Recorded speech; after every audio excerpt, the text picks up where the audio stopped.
میلاد کیا ہے؟ آقا کریم علیہ الصلاۃ و تسلیم کی میلاد کو اللہ تبارک و تعالیٰ نے خود قرآن میں بیان فرمایا۔ جس آیہ کریمہ کی میں نے تلاوت کی ہے اس میں اللہ تبارک و تعالیٰ نے مقصد میلاد کو بیان فرمایا ہے۔ اللہ پاک ارشاد فرماتا ہے لِيُظْهِرَهُ عَلَى الدِّينِ كُلِّهِ، میلاد کا مقصد، حضور کی آمد کا مقصد یہ ہے کہ تمام ادیان باطل پر دین حق کو غلبہ نصیب ہو جائے۔ اللہ کے رسول علیہ السلام کی آمد حق دین حق کے غلبے کے لیے ہوئی ہے۔ اب اگر اس کو ہم اپنے الفاظ میں کہنا چاہیں تو میلاد کا مطلب انقلاب ہے، میلاد کا مطلب تبدیلی ہے۔ آپ دیکھیں اللہ کے رسول علیہ السلام کی آمد سے پہلے کی دنیا دیکھیں اور اللہ کے رسول کی آمد کی بعد کی دنیا دیکھیں۔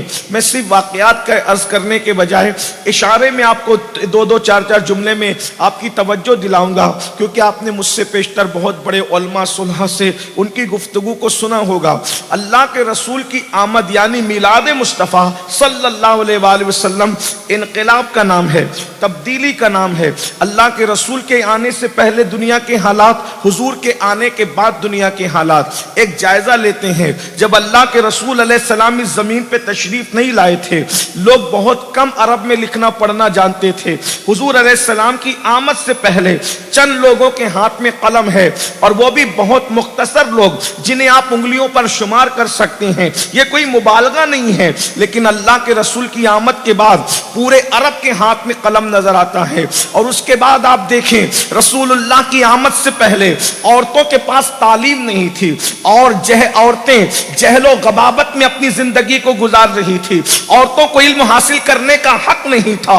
حضور کی آمد کے بعد اللہ کے رسول علیہ السلام نے اتنا پڑھایا عورتوں کو کہ سیدہ عائشہ صدیقہ مفتی چار ملت کی حیثیت سے دنیا کے سامنے متعارف ہوئی۔ جہاں صحابہ چپ ہیں وہاں سیدہ عائشہ رہنمائی کرتی نظر آتی ہے۔ 1/3 دین جو ہے امت کو سیدہ عائشہ صدیقہ سے ملتا ہوا نظر آتا ہے۔ اسی طریقے سے دیکھیں اللہ کے رسول کی آمد سے پہلے عورت بیوہ ہے تو منحوس سمجھی جاتی ہے، عورت بیوہ ہے تو نحوست سمجھی جاتی ہے، عورت بیوہ ہے تو زمین میں زندہ گاڑ دی جاتی ہے، عورت بیوہ ہے شوہر کی چتا پر زندہ جلا دی جاتی ہے۔ نبی کی آمد سے پہلے عورت کا یہ تصور ہے، اور جب اللہ کے رسول دنیا میں تشریف لائے تو جس ماں کی گود میں آئے وہ ماں خود بیوہ تھی۔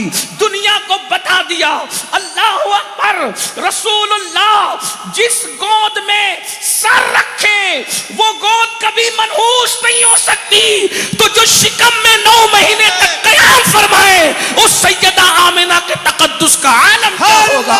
اللہ کے رسول علیہ السلام اگر کسی نالین میں اپنے تلووں کو چند سیکنڈ کے لیے رکھ دیں تو اس نالین کی شان یہ ہو جائے جو سر پہ رکھنے کو مل جائے نالے پاک حضور، تو پھر کہیں گے کہ ہاں تاجدار ہم بھی ہیں۔ چمڑے کی نالین میں رسول اللہ کا تلوہ چند سیکنڈ تک رہے تو وہ نالین اتنی عظیم ہو جاتی ہے کہ صحابہ اور اولیاء اس کو اپنے سر پہ رکھتے ہیں۔ تو جس رسول کا پورا وجود 9 مہینے تک سیدہ آمنہ کے شکم میں ہوگا، اس آمنہ کی عظمت کا عالم کیا ہے، اس سرکار آمنہ کا مقام کیا ہے۔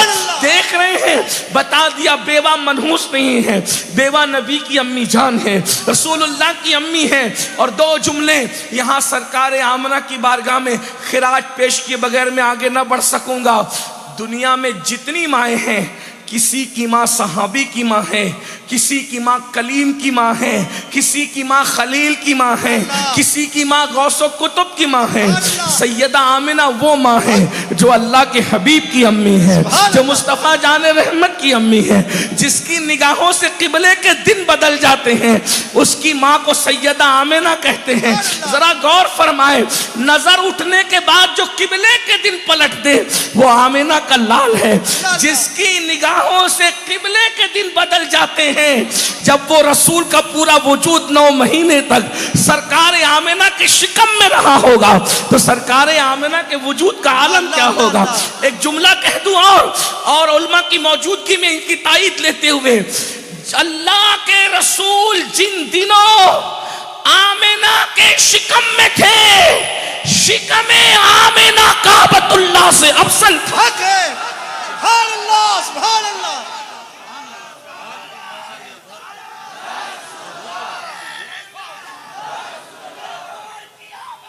مرحبا مرحبا مرحبا مرحبا مرحبا اللہ اکبر یا رسول اللہ. شاید آپ نے جملے پہ توجہ نہیں کی، ایک بار پھر عرض کرتا ہوں اہل منبر کی دعائیں چاہتے ہوئے، جن دنوں رسول اللہ شکم آمنہ میں موجود تھے، ان دنوں شکم آمنہ، ان دنوں کی قید اس لیے لگا رہا ہوں کہ اہل خرد بھی موجود ہیں، ورنہ آج بھی ہم سیدہ آمنہ کو جو مانتے ہیں وہ ہماری اپنی عقیدتوں پر ہے، مگر چونکہ اہل فتویٰ کے پر بھی میری نظر ہے. جن دنوں رسول اللہ شکم آمنہ میں موجود تھے، ان دنوں وجود آمنہ کعبۃ اللہ سے اور عرش پہ افضل اس لیے تھا کہ جب تک نبی مکے میں رہے مکہ افضل رہا، اب حضور مدینے میں ہے تو مدینہ افضل ہو گیا. پتا چلا معیار افضلیت نہ وجود کعبہ ہے صرف، نہ وجود حجر ہے، نہ وجود صفا مروہ ہے، افضلیت کا معیار یہ ہے حبیب تم مکے میں رہو گے تو مکہ افضل ہو جائے گا، آپ مدینے میں رہو گے تو مدینہ افضل ہو. نعرہ تکبیر، نعرہ رسالت، محمد ہمارے، محمد ہمارے، محمد ہمارے. ہمارے امام بڑے خوبصورت انداز میں کہتے طیبان صحیح افضل، طیبان صحیح افضل، مکہ ہی بڑا زاہد، ہم عشق کے بندے ہیں کیوں بات بڑھائی ہے. بلکہ میں نے کبھی کہیں کہا تھا لیکن آج موقع کی مناسبت سے اور عرض کروں، محبوب جب تک آپ مکی رہیں گے تو قرآن کی صورتیں بھی مکی رہے گی، جب آپ مدنی ہو جائیں گے تو قرآن کی صورت بھی مدنی ہو جائے گی. اللہ غور تو فرمائے، نبی کے مدنی ہونے سے قرآن بھی مدنی ہو رہا ہے، حالانکہ خدا کا کلام زمان و مکان کی اور جب وہ سرحدوں سے پاک ہے، اس لیے کہ خدا کی ذات بھی زمان و مکان سے پاک ہے، اس کا کلام بھی زمان و مکان سے پاک ہے. لیکن محبوب سے محبت کتنی ہے، آپ مکی ہے تو قرآن بھی مکی ہے، آپ مدنی ہے تو قرآن بھی مدنی ہے. اندازہ فرمائیں. تو عرض یہ کر رہا تھا، ذرا توجہ فرمائیں، میں اپنے عنوان سے ہٹ نہ جاؤں. تو انقلاب کا نام میلاد ہے. حضور کی آمد سے پہلے آپ دیکھ لیں بیواؤں کے ساتھ کیا سلوک ہوتا ہے، اور حضور کی آمد کے بعد بیوہ نبی کی ماں بن گئی. صرف ماں نہیں بنی بلکہ جو 2 مرتبہ بیوہ ہوئی تھی سیدہ خدیجۃ الکبریٰ، اس سے نکاح کر کے اللہ کے رسول نے ان کو ام المومنین بنا دیا، مومنوں کی ماں. بس پتا چلا بیوہ صرف نبی کی ماں نہیں ہے، جو 2 بار بیوہ ہوئی تھی جب وہ نبی کے نکاح میں آئی تو سارے مومنین کی ماں ہونے کا ان کو شرف حاصل ہو گیا. اندازہ فرمائیں. اور صرف معمولی ہستی نہیں، حدیث بخاری ہے، عرش سے اللہ جس پر سلام نازل کرتا ہے اس ہستی کو سیدہ خدیجۃ الکبریٰ کہتے ہیں. ذرا غور کرے، کہاں بیوہ کی وہ حیثیت اور کہاں پھر جب بیوہ حضور کے نکاح میں آ جائے تو مقام یہ کہ خدا جسے عرش سے سلام بھیجے، عرش سے جس پہ تسلیم نازل ہو. تو پتہ چلا، اب میں جلدی سے پڑھنے لگا کہ میلاد کا مطلب انقلاب ہے. دیکھو بیواؤں کے اندر تبدیلی، بیواؤں کے معاملے میں تبدیلی آئی. اس کے بعد تیسری بات دیکھیں، بیٹیوں کو زندہ دفن کیا جا رہا تھا. یہ حضور سے آمد سے پہلے کی بات ہے. حضور آئے تو کیسا انقلاب آیا. توجہ فرمائے کہ پھر اللہ کے رسول نے خود بیٹی کے لیے اٹھ کر کھڑے ہو کر استقبال فرمایا اور دنیا کو بتایا کہ بیٹی کا مقام کیا ہے. اور جب رسول اللہ کی مشہور حدیث سے صرف اشارہ دے رہا ہوں، جب سیدہ کائنات، مخدومہ کائنات، ملکہ فردوس بری، سیدہ فاطمہ الزہرا حضور سے ملنے آتی، حضور علیہ السلام ہر وقت کا معمول تھا اٹھ کر کے کھڑے ہو کر کہتے فدا کے امی وابی یا فاطمہ، فاطمہ تجھ پر میرے ماں باپ قربان ہو جائے. حضور ان کی پیشانی چومتے، اپنی جگہ پہ ان کو بٹھاتے. بیٹی کی عزت کرنا کس نے سکھایا؟ یہ میلاد ہے، حضور کی میلاد ہے، یہ انقلاب ہے. خود کی بیٹیوں کو زندہ دفن کرنے والی قوم دوسروں کی بیٹیوں کو پالنے میں جو شرف حاصل کر رہی تھی، یہ میلاد مصطفیٰ کی برکت ہے۔ تیسری چیز آپ کے سامنے، اللہ کے رسول کی آمد سے پہلے غلاموں کی حیثیت جانوروں سے زیادہ بدترین تھی۔ اب میں آپ کو بتاؤں، اور پھر غلام میں جب عورت اگر کوئی غلامی کے پٹے میں جو ہے وہ بند جائے تو کتنی ذلیل ہوگی عورت، کتنا رسوا کیا جاتا ہوگا عورت کو۔ لیکن قربان جائے، حضور علیہ السلام نے جیسے ہی آنکھیں کھولی، توجہ کرنا، اللہ کے رسول نے جیسے ہی آنکھیں کھولی، ایک کنیز ہے، اس کا نام سویبہ ہے، ابو لہب کی کنیز ہے، اس کا مطلب عرب کے بہت بڑے گنڈے کی کنیز ہے، لیکن اللہ اکبر، اس کے باوجود بھی یہ حضور کا معجزہ ہے، یہ میلاد مصطفیٰ کی برکتیں ہیں۔ لوگ کیسے کہتے ہیں کہ میلاد سے کیا ملتا ہے؟ میں نے کہا جو ملا وہ میلاد ہی سے تو ملا ہے۔ آپ کوئی نعمت پڑھیے، میں ایک طالب علم ہونے کی حیثیت سے بیٹھ کر کے کہوں گا جو ہوا میلاد کے بعد ہوا ہے، ورنہ ابھی میں آپ کے سامنے پڑھ کے سنا دوں آپ کے پوچھنے سے پہلے، لیکن پہلے اپنی بات یہ پوری کروں۔ عرب کے اتنے بڑا گنڈا ابو لہب اتنا سخت دل انسان تھا، اس کی کنیز تھی سویبہ، اور اتفاق سے جو ہے وہ حضرت عبد المطلب کا بیٹا ہوتا تھا، یعنی رشتے میں بیٹا لگتا تھا۔ جب سویبہ جو ہے وہ گئی ہے ابو لہب کے پاس کہ تمہارے بھائی کے گھر بیٹا پیدا ہوا ہے، اسی وقت ابو لہب کے دل میں رحم آیا اور اس نے انگلی کا اشارہ کر کے کہا کہ جا، میں نے تجھے آزاد کر دیا۔ ادھر رسول اللہ زمین پر آئے اور سب سے پہلے جس کو فائدہ پہنچا ہے اس کو عورت کہتے ہیں، عورتوں میں بھی کنیز ہے، اور پھر سویبہ جیسی کنیز کو حضور کی میلاد کی وجہ سے آزادی نصیب ہوئی، اور آقا نے آ کر کے بتا دیا جب تک میں نہیں آیا تھا عورتیں کچلی جا رہی تھی، یہ میرے قدموں کی برکت ہے کہ عورت کو آزاد کر دیا گیا ہے۔ آج کل لوگ عورتوں کے بڑے حمایتی بن کر کھڑے ہوئے ہیں۔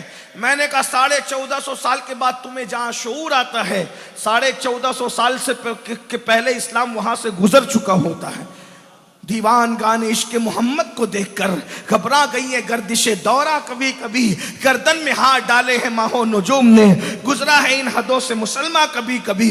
بولو، عورتوں پر بالخصوص کنیز اور غلام پر کیا ظلم ہو رہے تھے، رسول اللہ نے آزاد کروایا۔ اس کے بعد آپ دیکھیں، لوگوں کا مال کھا جانا، کمزوروں کا مال کھا جانا، لوگوں کا مال لوٹ لینا عام بات تھی، پوری دنیا کی عام بات تھی۔ اگر میں لٹیروں کی فہرست تو یہاں بیان کرنے لگوں، کچھ لوگوں کو اچھا لگے گا، کچھ لوگوں کو برا لگے گا، کیونکہ لٹیروں میں ایک نام نہیں تھا۔ عرب سے لے کے عجم تک، عجم سے لے کر شرق سے لے کے غرب تک، غرب سے لے کے شرق تک، روم سے لے کے ایران تک، ایران سے لے کے یونان تک، یونان سے لے کے سندھ تک، سندھ سے لے کے ہند تک، ہر جگہ لٹیرے موجود تھے۔ لیکن ابھی بات یہ نہیں بنتی، آپ سمجھ گئے کہ انسان جو ہے وہ لٹیرا پن کرتا تھا، مال کھا جاتا تھا، کمزوروں کا مال چھین لیتا تھا۔ لیکن جب اللہ کے رسول تشریف لائے تو انسان کو حضور نے شعور انسانیت عطا کی۔ اللہ کے رسول انسان سازی کے لیے آئے تھے، انسان کو شعور انسانیت عطا کرنے کے لیے، انسان کو اللہ کے رسول انسان بنانے آئے تھے۔ حضور نے کیسے انسانیت پیدا کی کہ لوگوں کا مال چھین کر کھانے والوں کو پھر اللہ کے رسول نے اتنا بلند کیا ہے کہ لوگ خود بھوکے رہ کر دوسروں کو کھلانے لگے ہیں۔ یہ انقلاب ہے میلاد شریف کا۔ ایک واقعہ آپ نے سنا ہوگا، بڑا مشہور سا واقعہ ہے۔ ایک مرتبہ چند لوگ آئے مسجد نبوی میں، اس وقت تو بیت المال کا سسٹم نہیں تھا، ذرا غور کیجئے گا، خود غرضی سے نکال کر کس طریقے سے ایثار اللہ کے رسول کی میلاد نے لوگوں کے دلوں میں پیدا کیا ہے۔ میں بھی اس کا اینڈ پڑھوں گا تھوڑی دیر، بہت زیادہ نہیں، اس لیے کہ روڈ پر بھی پروگرام ہے اور شہزادہ والا تبار کی گفتگو اور علماء کی گفتگو ہو چکی ہے۔ میں بس بہت اختصار سے کام لوں گا، لیکن تھوڑی توجہ۔ میلاد انقلاب کا نام ہے، اسی پہ میری بات ختم ہو جائے گی۔ توجہ ہے آپ سب کی، بہت توجہ سے آپ سن رہے، اللہ آپ کو سلامت رکھے۔ لیکن غور فرمائیں، چند مہمان آئے، کوئی مطبخ نہیں تھا، کوئی بیت المال نہیں تھا، کچھ نہیں تھا، بس یہ تھا کہ مہمان جب آتے تھے تو مسجد نبوی میں، اچھا مسلم غیر مسلم کی کوئی تفریق نہیں ہوتی تھی، یہ بھی سن لیں آپ۔ یہ جو ہمارے اوپر داغ اور دھبا لگتا ہے کہ ہم لوگ معاذ اللہ یعنی کہ تعصب پرست ہے اور عصبیت ہے، یہ سب جھوٹ ہے۔ کھانا کھلانے کے معاملے میں اور اخلاق کے معاملے میں ہمارے یہاں مسلم اور غیر مسلم میں کوئی تفریق نہیں ہے۔ ہم صرف اللہ کے رسول کا پہلا پیغام انسانیت ہے۔ ایک بات اور عرض کروں، اللہ کے رسول کی پوری زندگی 63 سال کی ہے ظاہری، ایک ہے 40 سال، ایک ہے 23 سال۔ ظہور نبوت سے قبل کی زندگی 40 سال، ظہور نبوت صرف 23 سال۔ کیا فرق ہے؟ 40 سال حضور نے لوگوں کو انسان بنایا اور 23 سال میں حضور نے لوگوں کو مسلمان بنایا۔ اور حضور علیہ السلام نے ہمیں یہ بتایا کہ جو انسان بن جائے گا اس کا مسلمان بننا آسان ہے، اور جو انسان ہی نہیں بنے گا پھر وہ مسلمان جس طریقے سے سمجھانے کے لیے اگر کوئی ایس ایس سی کا ایگزام پاس نہ کرے تو پھر کیا کبھی وہ ڈاکٹر کی ڈگری حاصل کر سکتا ہے؟ کبھی حاصل نہیں کر سکتا، چاہے کتنے بڑے باپ کا بیٹا ہو۔ تو آپ مجھے بتائیں، جب کوئی انسان ہی نہیں ہوگا تو پھر وہ مسلمان کیسے ہوگا؟ اور اس سے پتا چلا کہ جو انسان بن جائے اس کو مسلمان بنانا آسان ہے، اور جو انسان نہ بن سکے وہ کبھی مسلمان نہیں بن سکتا۔ یاد رکھنا، اللہ کے رسول نے 40 سال تک لوگوں کو انسان بنایا ہے، 23 سال کی قلیل مدت میں مسلمان بنایا ہے۔ اب اندازہ فرمائے خود غرضی سے نکال کر اثار و قربانی کا جذبہ کس طرح پیدا کیا۔ انداز یہ تھا کہ مسلم غیر مسلم سبھی آتے تھے، مسجد نبوی میں قیام رہتا تھا اور بہت غور سے اور قریب سے حضور کو دیکھنے کا موقع ملتا تھا۔ مہمان آتے تھے تو طریقہ یہ تھا، اللہ کے رسول مسجد میں اعلان کرتے، اللہ کے مہمانوں کو کون اپنے اپنے گھروں کو لے جائے گا۔ اب آج کل تو ترقی کا دور ہے بھائی، لیکن اس وقت تو گھر میں چراغ جلانے کے لیے تیل بھی نہیں ہوتا تھا۔ آج مہمان کو گھر لے جانا، کھلانا پلانا آسان ہے۔ آج لوگ مہمان کو گھر لے جانے کے لیے لڑتے ہیں۔ پہلے مہمان آتا تو لوگ سوچتے تھے کہ کھلائیں گے کیا، کیونکہ آج سے 50 سال پہلے ہمارے ہندوستان میں 50 سال پہلے کی بات، 50 نہیں 30-40 سال پہلے کی بات، آج سے 30-40 سال پہلے کا حال یہ تھا کہ لوگوں میں اتنے مال نہیں تھا۔ 50 سال پہلے جائیں تو اور معاملہ الگ تھا، 100 سال پہلے جائیں تو اور معاملہ الگ تھا، 500 سال پہلے جائیں تو اور معاملہ الگ تھا۔ اب آپ 1300 ساڑھے 1400 سال پہلے جائیں تو معاملہ کیا تھا؟ گھروں کا حال یہ تھا، گھر اتنے چھوٹے چھوٹے سے تھے، ہاتھ اٹھاؤ تو چھت پر لگتے تھے۔ یہ حالات تھی۔ لوگ جو وہ 3 دن فاقہ کرتے تھے، فاقہ کشی۔ اب تو میں سمجھتا ہوں کہ سڑک پر جو بھیک مانگتے ہیں بھکاری، وہ بھی 3 میں 4 بار کھاتا ہوگا بھائی۔ بالکل میں یہ بات کہہ رہا ہوں، یعنی کوئی غلط بات نہیں کہہ رہا ہوں۔ روڈ پہ پڑا ہوا آدمی بھی کم سے کم 3 بار تو کھاتا ہے، اور اگر بہت کم آپ کہتے تو 1 بار تو وہ ضرور کھاتا ہے۔ ایک بات آپ کو بتاؤں، آج کل تو بھکاریوں کا حال بھی یہ ہو گیا ہے، وہ کھانا دو نا تو پہلے چکھتے ہیں، ان کو ٹیسٹ سمجھ میں آتا ہے تو کھاتے ہیں، ورنہ وہ بھی اٹھا کر کے جانوروں کے آگے ڈال دیتے ہیں۔ آج کے بھکاریوں کا مزاج بھی اتنا اونچا ہو گیا، لیکن بہرحال چلیں، دنیا ترقی پر ہے۔ اللہ کے رسول نے فرمایا، حضور نے علیہ السلام فرماتے ہیں، میرے بعد تم مشرک نہیں ہو جاؤ گے، البتہ دنیا تم پہ کشادہ کر دی جائے گی، یعنی دنیا تم پر بہت بڑی کر کے پیش کی جائے گی، بہت آسائشیں ہو جائے گی، آرام ہو جائے گا، راحتیں ہو جائے گی۔ آج سب کھا پی رہے ہیں بھائی، اللہ اکبر۔ آج تو لوگ 2 ڈریس ایک دن میں بھی چینج کر لیتے ہیں۔ ایک دور وہ تھا کہ لوگ ہفتے میں 1 لباس پہنتے تھے، ہفتے میں کبھی 2 لباس پہن لیتے تھے۔ آج تو روزانہ میں پانی میں اثر ہے، لوگ ہفتے میں 2 دن نہاتے تھے، کبھی کبھی 1 دن نہاتے تھے، تیسری مرتبہ نہاتے تھے تو گھر سے ان کو جو ہے وہ تادیبی کاروائی ہوتی تھی کہ پانی اتنا نہیں ہے، تیسری بار نہ نہایا کرو۔ یہ حالات بھی دنیا نے دیکھے، یہ معاملات بھی دنیا نے دیکھے۔ دنیا بہت تنگ تھی، ابھی کشادہ ہوئی ہے اور آگے اور کشادہ ہوگی۔ اور ایک بات یاد رکھنا، کشادگیاں انسان کو آوارگی کے راستے پہ لے جاتی۔ اگر دل میں خشیت نہ ہو، کشادگی دیکھ لیجیے آپ۔ انٹرنیٹ کے آنے سے پہلے جو تقوی آپ کے پاس تھا، انٹرنیٹ، اب میں کسی کو کچھ نہیں کہہ رہا ہوں، اپنے آپ میں ڈوب کر سوچو، کیا انٹرنیٹ کے آنے کے بعد وہی تقوی آج اپنے پاس ہے؟ بتائیے بتائیے ذرا۔ میں کسی کو نہیں کہہ رہا ہوں، اور میں سب سے، اپنے آپ سے بھی کہہ رہا ہوں، آپ سے بھی کہہ رہا ہوں، اگر ہم بیان سننے، خود کا بیان سننے کے لیے بھی بیٹھے تو آپ کو 2-4 خطرات سے گزرنا پڑتا ہے۔ اگر قدرت نے آپ کی دستگیری کی تو آپ کی نگاہیں محفوظ ہیں، ورنہ بیان سننے کے درمیان بھی آپ کی نگاہوں میں پاپ آ جاتا ہے۔ یہ حالات ہیں، یہ ان حالات سے ہم گزر رہے ہیں۔ اب بتاؤ، اللہ والوں کے تقدس خطرات میں پڑ گئے تو جو دنیا کے چھوکرے ان کا کیا حال ہوگا؟ جن کو کوئی روکنے ٹوکنے والے ہیں ان کا کیا حال ہوگا؟ یہ بڑے خطرناک۔ آپ دجال سے پہلے دجال کی آمد کے جو انتظامات ہیں ان راہداریوں سے گزر رہے ہیں، ان پگڈنڈیوں سے گزر رہے ہیں۔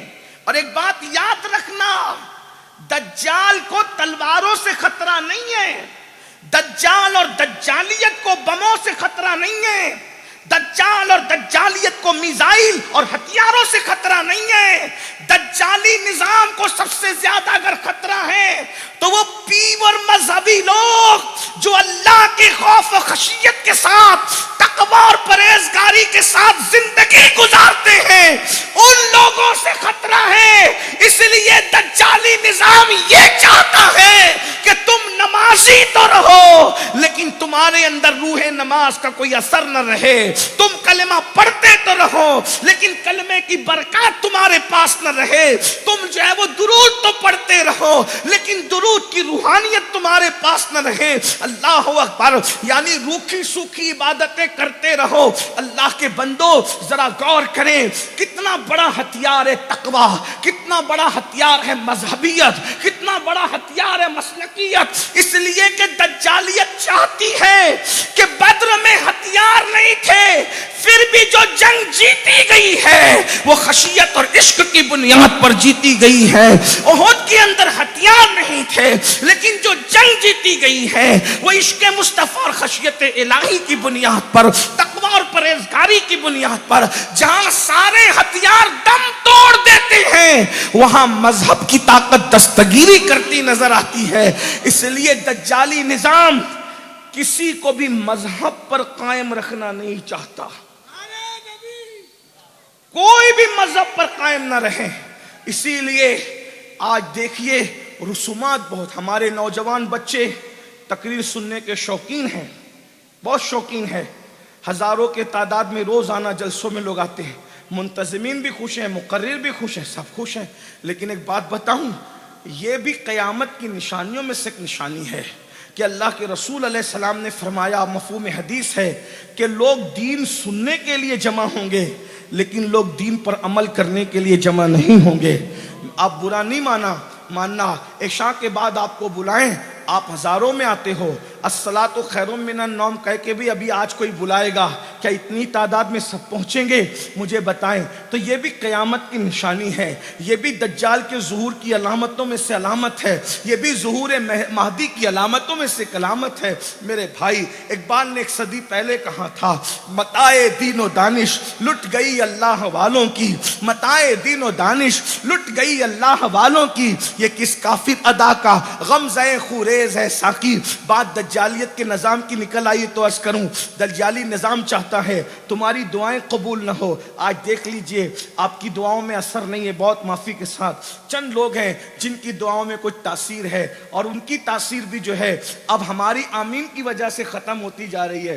آپ کو میں بتاؤں میرے بھائی، ایک مرتبہ جب حضرت ابو ہریرہ ملک شام تشریف لے گئے تو حضرت ابو ہریرہ سے لوگوں نے کہا، آپ نبی کے صحابی ہیں، آپ دعا کریں، اللہ آپ کی دعا قبول کرے گا۔ آپ نے پورے مجمع پہ نظر ڈالی، فرمایا میں ایسے دعا نہیں کروں گا، پہلے اس کو اٹھا کر باہر کرو جو اپنے رشتہ داروں سے رشتہ توڑ کر کے آیا ہے، اس لیے کہ ایسا بندہ میری دعا پہ آمین کہے گا۔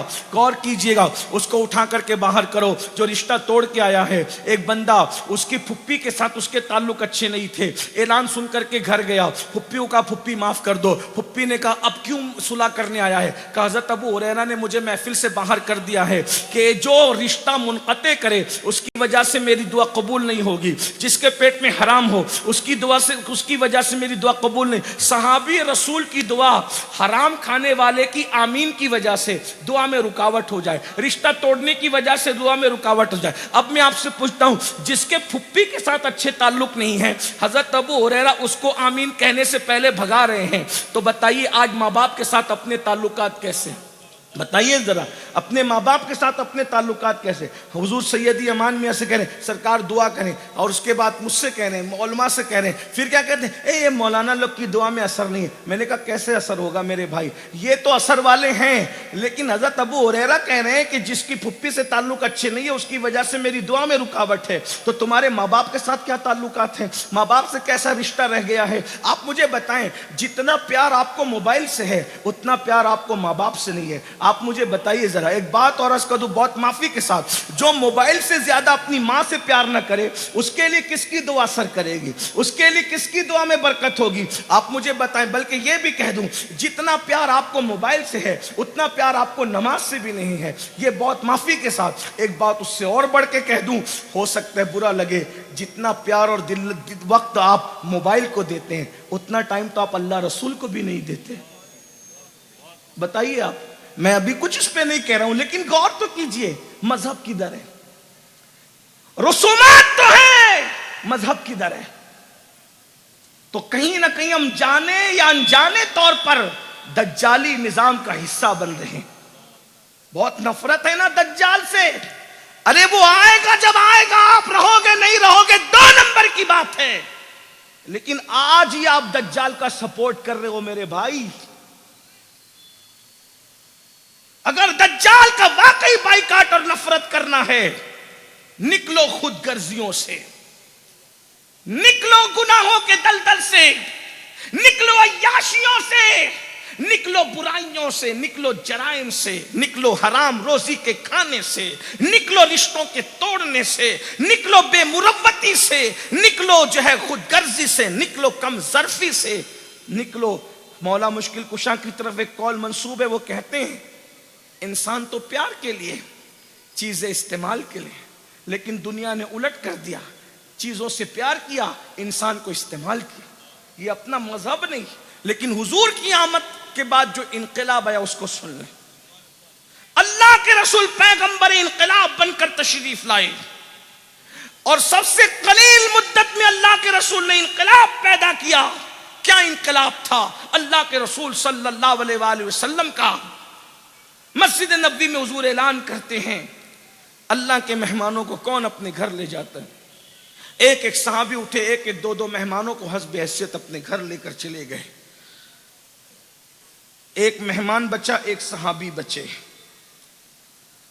لیکن ان کے گھر میں کئی دنوں کا فاقہ تھا, بچے بھوکے تھے.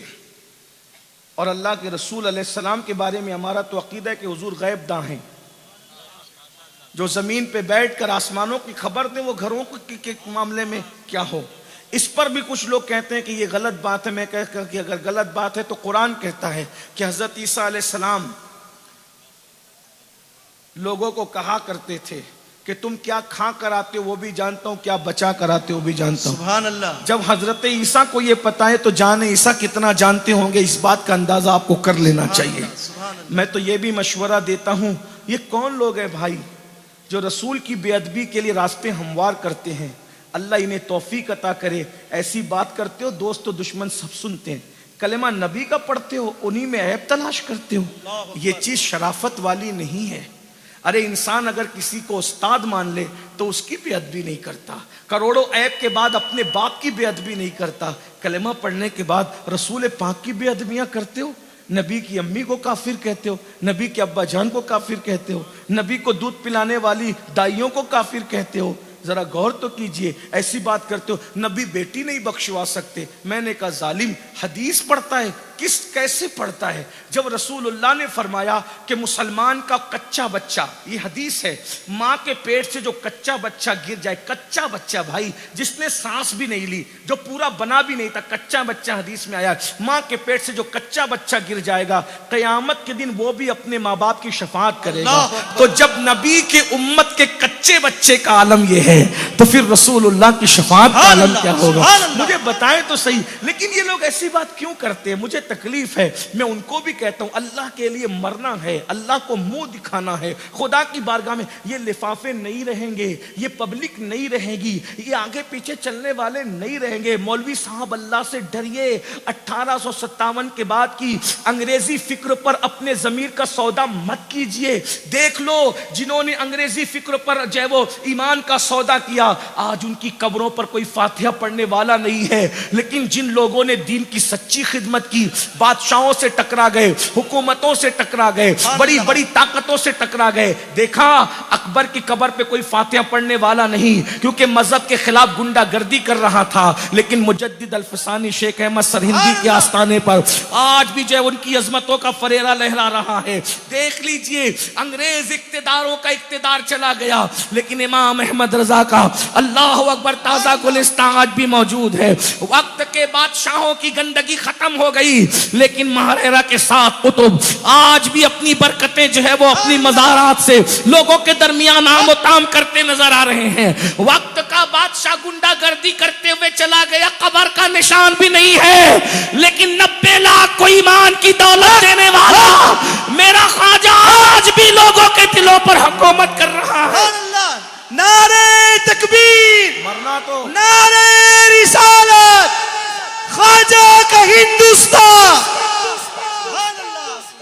بادشاہ کی چمچاگیری کرنے والے فضل اور فیضی آج ان کا کوئی نام لیوا نہیں ہے، لیکن شیخ عبدالحق محدث دہلوی کا ڈنکا آج بھی بج رہا ہے، اندازہ فرمائے۔ اس لیے میں مشورہ، کوئی نفرت کی بات نہیں کروں گا، ہم تو صوفیہ کے غلام ہیں، مسلک کی بات ضرور کروں گا، لیکن اس وقت نفرت کی بات نہیں کروں گا۔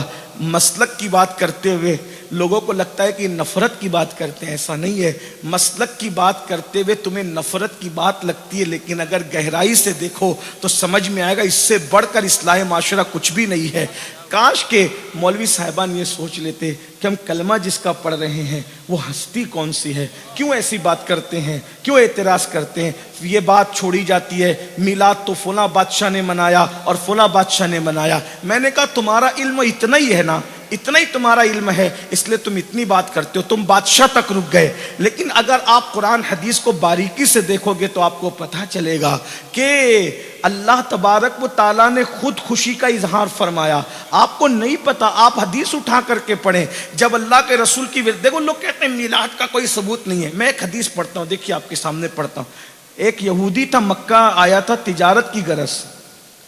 بھئی رستہ چھوڑ دیجئے، انتظامیہ کو مشکلات نہ ہو، آپ لوگ قریب آ جائیں، درود شریف پڑھیں آپ۔ اللہم صلی علی محمد وعلی آل محمد۔ درود شریف پڑھنے، پیچھے مڑنے کے لیے نہیں کہا بھائی، آپ کو درود شریف پڑھنے کے لیے کہا۔ اللہم درود شریف پڑھیے، آواز نہیں آئی درود شریف کی۔ صلی اللہ علی النبی المی وآلہ وآصحابہ وبارک وسلم، صلاۃ و سلام علیکہ سیدی یار۔ اچھا آپ بھی اتنے کچے کانوں کے ہیں نا کہ اپنے محبوب کے خلاف کوئی بھی اڑم دھڑم اب للو پپو بات کرتا ہے، آپ اس کے کہنے میں آتے ہیں۔ یعنی آپ سے بڑھ کے کچے کان کا کون ہوتا ہے؟ بھائی محبوب کے خلاف تو پوری دنیا ایک طرف جمع ہو جائے، پھر بھی آپ کہیں میں محبوب کو چھوڑ کر جانے کے لیے تیار نہیں۔ سبحان اللہ، سبحان اللہ۔ آپ کیسی محبت کرتے ہیں؟ چند مولویوں کے کہنے پہ آپ ہر مرتبہ ہر دن مسلک چینج کرتے۔ اور لوگوں نے کتنا بہکایا لیلا کو، لیلا کو یہاں تک کہا تیرا مجنو لنگڑا ہے۔ بڑے بڑے لوگ دلیل پیش کرتے تیرا مجنو لنگڑا ہے، تیرا مجنو لنگڑا ہے، لیکن عشق تھا نا، اس نے کہا جھوٹ ہے، حالانکہ اس نے مجنو کو کبھی دیکھا بھی نہیں تھا چلتے ہوئے، لیکن عشق کا تقاضا ہے، پوری دنیا ایک طرف محبوب ایک طرف، اس نے کہا تم سب جھوٹے ہو، مجنو لنگڑا نہیں ہے۔ کافر تو نے نہیں دیکھا، دیکھ لے، جب چلتے ہوئے دیکھا تو مسکرا کے بولی لنگڑا نہیں ہے، میرے عشق میں لہرا لہرا کے چلتا۔ سبحان اللہ، سبحان اللہ، سبحان اللہ۔ وہی محبت ہو تو عیب دیکھ کر بھی نظر نہیں آتا، محبت ہو تو عیب دیکھ کر بھی نظر نہیں آتا۔ اگر عشق ہو جائے اور عیب ہو ہی نہیں تو پھر آدمی تصور بھی نہیں کر سکتا۔ ہمارا محبوب تو وہ ہے، اللہ اکبر، جلسے کا ناظم نہیں، مسجد کا مولوی نہیں۔ حسان بن ثابت کہتے ہیں وَأَحْسَنُ مِنْكَ لَمْ تَرَ قَطُّ عَيْنِي وَأَجْمَلُ مِنْكَ لَمْ تَلِدِ النِّسَاءُ خُلِقْتَ مُبَرَّأً مِنْ كُلِّ عَيْبٍ كَأَنَّكَ قَدْ خُلِقْتَ كَمَا تَشَاءُ۔ سبحان اللہ، سبحان اللہ، سبحان اللہ۔ ہمارا نبی ہے جس کے بارے میں حسان کہتے ہیں حضور آپ جیسا حسن والا میری آنکھوں نے دیکھا ہی نہیں۔ سبحان اللہ، اس پر سنیوں کو سبحان اللہ کہنا سبحان چاہیے، اللہ۔ ہے نا، اپنے آقا کی بات ہے، حضور آپ جیسا حسن والا میری آنکھوں نے دیکھا ہی نہیں۔ میری آنکھیں کیا دیکھتی، آپ جیسا حسن والا کسی ماں نے جنم ہی نہیں دیا۔ اور اللہ نے ہر عیب سے پاک آپ کو پیدا کیا، ہر عیب سے پاک، جو بھی عیب ہو سکتا تھا ہر عیب سے پاک اللہ نے اپنے محبوب کو پیدا کیا۔ اور گویا کہ آپ جیسا بننا چاہتے تھے، اللہ نے آپ کو آپ کی مرضی کے مطابق بنایا۔ سبحان اللہ، سبحان اللہ، سبحان اللہ۔ بریلی سے آواز آتی وہ کمال حسن حضور ہے۔ حسان عربی کہہ رہے ہیں، بریلی کا قلندر اردو کہہ رہا ہے، مضمون ایک ہی ہے، وہ کمال حسن حضور ہے کہ گمان نقص جہاں نہیں، یہی پھول خار سے دور ہے، یہی شمع ہے کہ دھواں نہیں، کروں تیرے نام پہ جاں فدا، کروں تیرے نام پہ جاں فدا، کروں تیرے نام پہ جاں فدا، نہ بس ایک جاں دو جہاں فدا، ارے دو جہاں سے بھی نہیں جی بھرا، کروں کیا کروڑوں جہاں نہیں۔ سبحان اللہ، سبحان اللہ، اللہ اکبر، یا رسول اللہ، زندہ باد، زندہ باد۔